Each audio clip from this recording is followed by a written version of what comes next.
Sup Shredders, my name is Logan aka Spiderhands and welcome to an SP Reacts, where today we have ourselves a track from an act named vctrl if I'm not mistaken, titled 0phelia. And if we switch over to here, we have ourselves a track on Spotify here. There was some really pretty art here with the cat stars. We're going to listen through this track from start to finish and we're going to hear what we think. Let's do it, let's go. What do we got?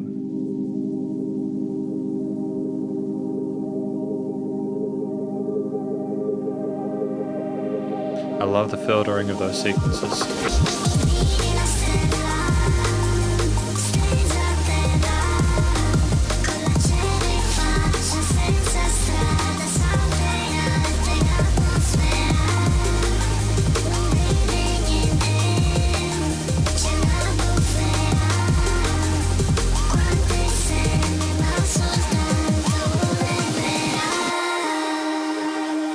Great use of jungle grooves on the kit.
Fantastic transition there, great use of dynamic range.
Great use of panning here with the automation.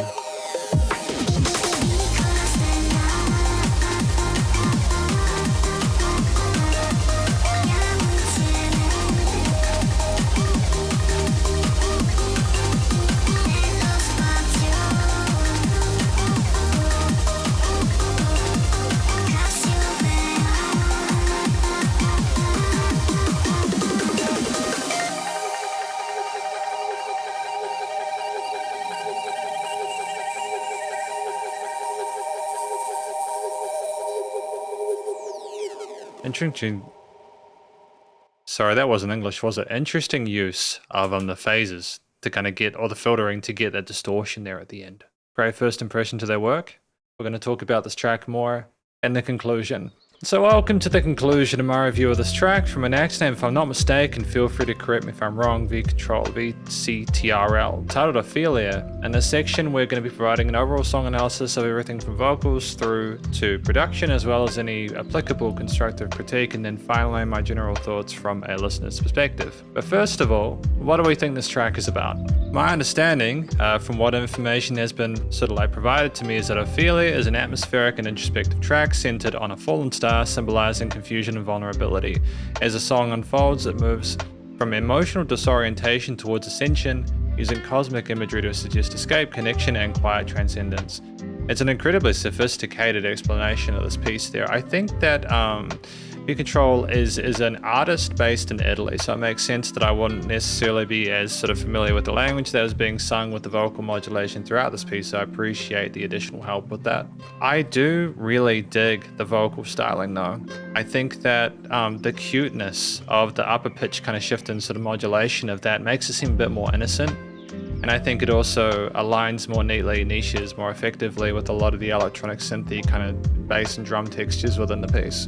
You know, the mixture of the kind of happy hardcore chord note accents on those kicks, and the sort of kind of jungle kind of 90s electronic grooves there. It's a great combination of elements and sort of styles that I feel flows neatly through the piece. But just to have the vocals, the story as part of the ether, almost seems like the person telling it is kind of a part of the world surrounding them, and the music is telling you just as much as the vocals are. Structurally, the track is 3 minutes 35, so it's well fleshed out. You know, there's absolutely no filler in here, but typically, you know, the sweet spot is within 2 to 4 minutes. With if it's less than 2 minutes, you might be missing some sort of context there. Something might not be as developed as well.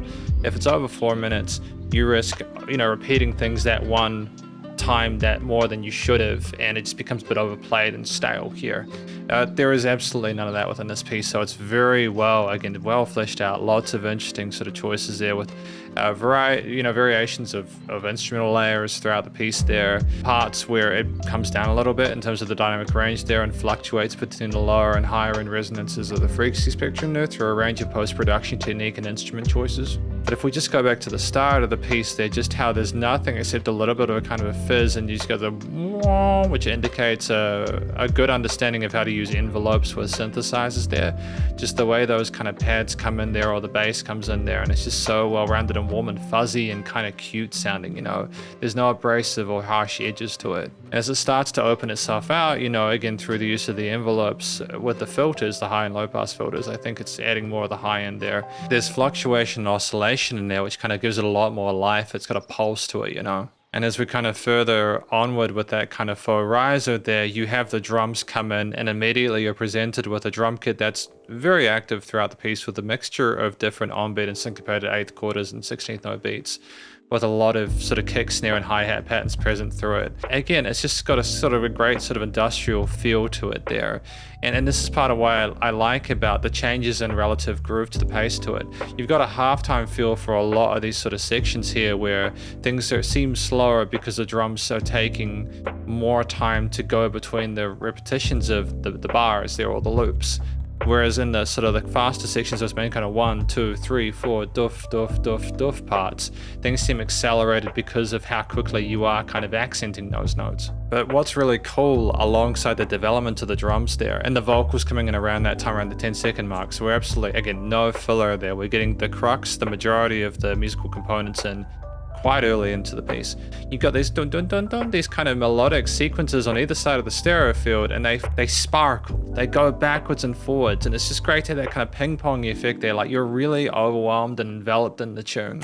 And there's lots of use of these kind of rises or kind of like filtered synthesizers that go wow, and we play with the approach of these tones and textures, almost like a noise element there as a kind of palette cleanser between more harmonic and melodically oriented parts. What I dig though is that when you go more quickly with those sort of normal time or double time parts there with those chord note kicks, you're not being aggressive with it. There's still a lot of bright kind of cheery, chirpy and pleasant sounding synth sequences and arpeggiators there, and they dance through the piece there. It's like a celebration of the journey that we're going through with that fallen star, you know, trying to find its own place within the world. There's a bit of sadness there with the minor orient for the most part, but some of the major tones suggest a hope that things can improve. And I can hear those 16th note hi-hats, and they add a nice sort of like sub layer of higher end resonance alongside those kicks there as almost kind of like a pad than anything like that. They're not too explicit with the tightness of their hits there. It's very kind of, it's like, again, another noise texture there, but not one that's trying to be sharp or abrasive there. It's very complementary. And around that halfway point, the 1 minute 30 mark, we sound like we're building into something again after that drop, but then again, we allow things to stop. We have this pause on the drums there, that the song opens up there, and you have that higher end resonance there with the dun-dun-dun-dun. A lot of existing instruments that are put in a different sort of perspective because of the lack of a low end there. The bass isn't forcing us to ground ourselves there. It's like we're coming down to earth. It's such wonderful music. I do enjoy it quite a lot, unconditionally. It's not stuff that I've heard a lot of, but just kind of the way that there's like chord pads there, and they have this portamento to them, and they slide between the different progressions like seamlessly, but it's like a lazy kind of transition where they're kind of leaning over and floating into each other, and it's quite cool. And you know, furthermore, just going back to the percussion, what I like about it is that we aren't just relying on those halftime beats or those sort of like double time parts with the main sort of kick accents. We also have a lot of different 16-note grooves, both on beat and syncopated throughout the piece there. As we go through the track, we don't just rely on the variation of those two main patterns to be enough there. We have lots of tails, and sometimes we have more speed at the start there. You can tell that, you know, of vctrl, they've put specific effort into making each drum beat compelling or interesting, and they do not take the listener's attention for granted. And like, you have vocal lines that are repeated, or vocal melodies that are repeated there with note choices within the scales and modes associated that are not controversial, but they sound sort of unique per section because of what else is supporting them underneath. And you can kind of hear that star having their journey, you know, and as they go through the different stages of it. I mean, honestly, this is probably one of my favorite tracks I reviewed this year, and I know that it's just started. Well, to be fair, by the time this has been uploaded, it's probably been like, you know, later on in February, but I love how kind of vintage it sounds. It sounds like you can kind of imagine it going through like a VCR system or something like that. It's got this kind of lo-fi aesthetic with some of the kind of noise and kind of grit to it. Not unpleasant parts, but just the way that the textures are affiliated in position there. There's a lot of analog elements. They're not trying to be clean and sterile with it. There's ample use of distortion and other effects chains there to kind of make it a bit kind of dirtier, but it's so pretty with its note choices and chord progressions. And like the way that things sparkle like in the night sky. It's just such a no-brainer that I've got nothing but love for it. But yeah, we continue to add sort of mid and upper range elements again, like sort of like synth leads there that harmonize really neatly with the vocal mains. And as we go to the end and we have that kind of fade out, that outro of the kind of physical kind of sounds there, it's almost like the star is either fizzling out or is coming into its own. And it fades out, and you've just had this big adventure with 0phelia, this track, and it's just wonderful. You feel better after listening through it. This is the kind of song where you either know what it's about and you appreciate the message more, or you don't know what it's about and you can just appreciate the textures, tones, the chord choices, the progressions, the bass lines, the different sort of drum rhythms, and the way the vocals are integrated with it. Just the complete sort of, the song itself is wonderful. Thematically, I just think when you combine all the different drum grooves, the different styles, you get the jungle and kind of the happy kind of hardcore stuff there. It's a match made in heaven. I'm not sure how much music there is that's out there like this, but I feel like this is a wonderful niche that I hope that vctrl continues to peruse. But just how sort of like elegantly the bass lines are pitched with those different synth pads and sequences, and the constant twists and turns of the rises, should I say, between elements. You've got extensions and complications within those chord progressions that are present, but we never stop to become too sort of like discordant or inconsolable. It's a celebration of the existence of the star through the sparkles at the high end and the push and register of it, with those halftime parts being kind of conciliatory. I've also just heard those kind of kind of like vocal chops and other elements for bits of ear candy in there, and if that's a nod to, again, like 90s 2000s sort of electronic production, that's an absolute masterstroke, like for real.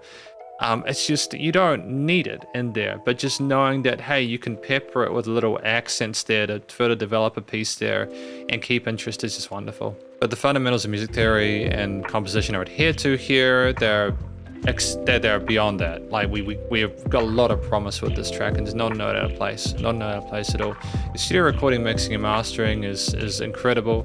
I love the polish of the different vocal takes, as well as the different synth leads, pads, rises, sequences, arpeggiators, the basses, the drums, the vocal chops, the way that we filter and affect things to sound different through the use of high and low pass filters there, the way that things go between the sides of the stereo field with automation and panning in certain elements there, the use use of air candy-ish parts, the use of dynamic range there from a compositional and production perspective, the fact that we allowed there to be distortion, but in a way where it doesn't sound harsh or brittle. The lack of resonant frequencies in the frequency spectrum, it just shows proficiency in regards to leveling and that kind of side of things. But you can tell that there's been filtering to the vocals as well, like the effects change on the vocals with the pitch tuning and certainly the compression in the tails and reverbs and delays and stuff is wonderful. Honestly, nice and loud, pumping, you know, absolutely respectable for the genre, but it's not choked.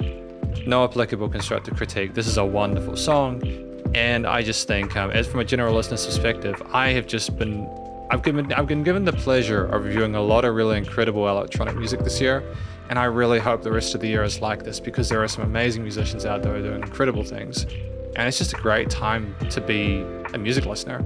You know, honestly, I really appreciate people putting as much love and effort to this music as they do.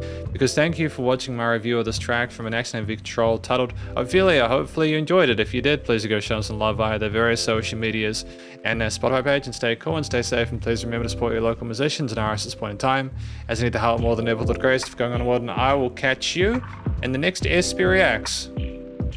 Spiderhands out.